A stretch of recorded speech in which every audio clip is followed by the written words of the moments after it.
আজি হাইলাকান্দি আহিছিলোঁ তো আমাৰ সকলৰ বৰাক উপত্যকা সকলৰ শ্ৰদ্ধাৰ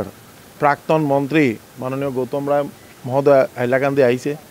তো আমিও আহিছোঁ আশীৰ্বাদ লোৱাৰ কাৰণে আৰু বহুত ডিছকাছ কৰিলোঁ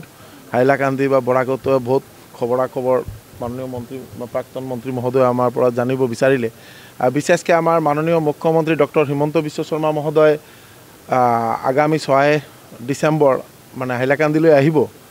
আর তার কারণে আমি নিজে নিমন্ত্রণ দিবলৈ আইছোঁ যে আমার গৌতম রায় মহোদয় যাতে তাতে যায় আর আমার মানে সিএম যেহেতু আহিব সিএমেও মানে আমাক মাননীয় মুখ্যমন্ত্রী মহোদয় কৈছে তো আমি এই কারণে আহিছোঁ যে প্ৰাক্তন মন্ত্ৰী মহোদয়ৰ লগত কথা বাৰ্তা পাতিলোঁ আৰু তেখেতৰ আশীৰ্বাদো বিচাৰিছোঁ পলিটিক্যাল এটা পুরা সামাজিক আর একটু আত্মিক তাতে কোনো পলিটিক্যাল কোনো ইয়ে নাই আর সদায় আমার প্ৰাক্তন মন্ত্ৰী মহোদয় আপোনালোক সকলোৱে দেখিছে যেতিয়া মন্ত্ৰী আছিল তেতিয়া বৰাক উপত্যকা সবেই ভাল পাইছিলে ভাল কাম কৰিছিলে আৰু আজি আমি মন্ত্ৰী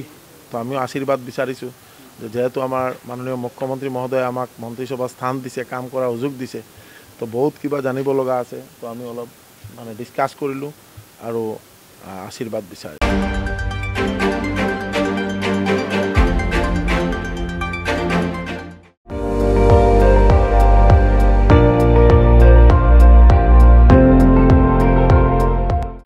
আপুনি চাই আছে ND24